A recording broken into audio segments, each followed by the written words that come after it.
Ang desisyon ng 32 milyong Pilipino na pumili ng mga pinuno ng bansa ay nagpapakita ng kanilang matinding kagustuhan para sa pagbabago at pag-unlad.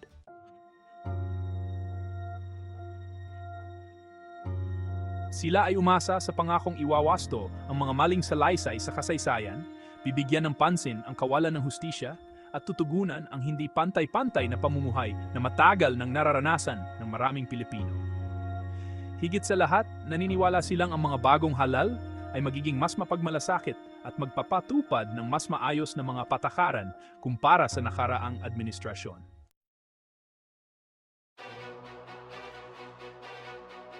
Ngunit, makalipas ang 2 taon sa administrasyon, marami ang nadismaya dahil ang inaasahang mga reforma ay hindi pa rin naisa sa katuparan. Ito ay kung pagbabasehan ang mga taong itinalaga sa mga posisyon sa gobyerno na ang mga pananaw sa politika at kasaysayan ng bansa ay salungat sa paniniwala ng 32 milyong bumoto. Ang mas nakakalungkot, ang ilan sa mga taong ito ay kilala na kabilang sa grupong aktibong kumilos upang mapatalsik ang pamilyang Marcos sa bansa.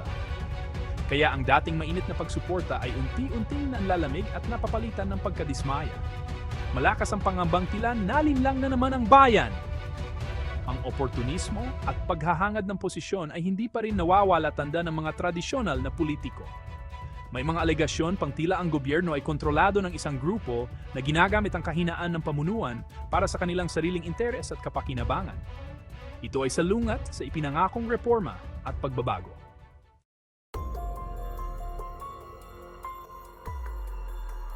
Ang mga pangunahing problema ng bansa, tulad ng seguridad sa pagkain, trabaho, rebellion, droga, kriminalidad at mga tensyon sa ibang bansa, ay nangangailangan ng agarang aksyon.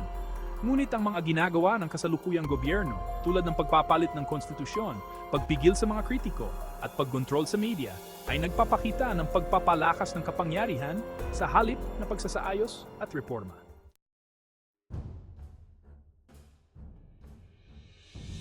Para umunlad ang bansa at makamit ang mga pangarap ng bawat isa, kailangang magkaisa ang mga grupong nagsusulong ng nasyonalismong Pilipino. Kailangan nilang tulungan ang gobyerno na magtutupad mga tamang programa. Malaki ang magagawa ng korte sa pagbubunyag at pagpaparusa sa mga maling gawain ng mga nasa kapangyarihan.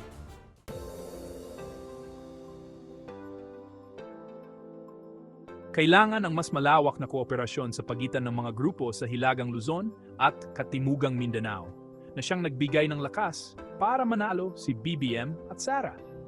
Kailangan nilang pagtibayin ang kanilang pagkakaisa, kalimutan ang mga personal na away kung mayroon man, at unahin ang kapakanan ng bansa.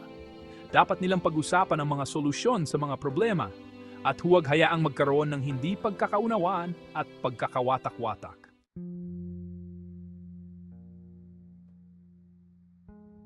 Isang suhestiyon ay ang pagbuo ng isang convener group na tututok sa pagpapalaganap ng pagkakaisa at pagtugon sa mga hamon sa maayos na pamamahala. Ang grupong ito ay kikilos upang maresolba ang mga hindi pagkakaunawaan at mga personal na away. Mahalagang isantabi ang pansariling interes at suportahan ang iisang layunin para sa 32 milyong Pilipinong nagtiwala at umasa upang masiguro ang tagumpay.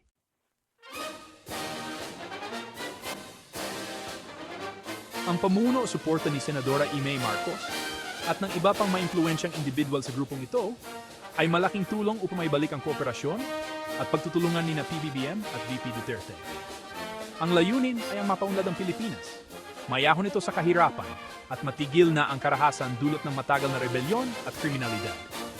Sa huli, ang tagumpay ng layuning ito ay nakasalalay sa kagustuhan ng mga namumuno na isulong ang nasyonalismong Pilipino kasama ang mga organisasyon at institusyon ng demokrasya. Sa ganitong paraan, malalampasan ng gobyerno ang anumang hamon at problema ng bansa.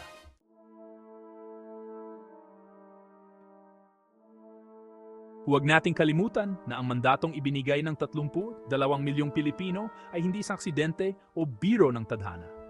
Ito ay nangyari dahil sa batas ng langit na ang tanging katangian ay bigyang kasiyahan ang kanyang mga nilikha at walang nangyayari sa mundo na salungat sa kanyang kalooban. Hindi pa tapos ang gawain ng 32 milyong Pilipino sa pagpili sa 2 pinuno dahil magpapatuloy ang daloy ng liwanag ng kalangitan habang may mga taong handang magsilbing daluyan ng kanyang liwanag tungo sa bansa. Mahalagang patuloy na manalig sa kabutihan at plano ng kalangitan dahil kailangan ang patuloy na pagkilos at pagkakaisa upang ang hangarin para sa pagbabago at pag-unlad ay magtagumpay at lumaganap.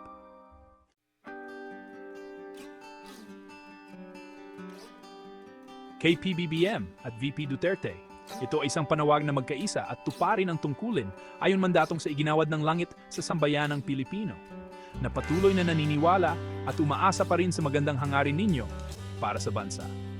Ito ay upang hindi na maulit ang mapait na karanasan ng pamilyang Marcos at ng buong sambayanan. Ang tagumpay ng pagkakaisa at pagsisikap ng Administrasyong PBBM at VP Sara ay magbibigay sa bansa ng pagkakataon na makaahon sa kahirapan at makamit ang tunay na kaunlaran na matagal ng inaasam.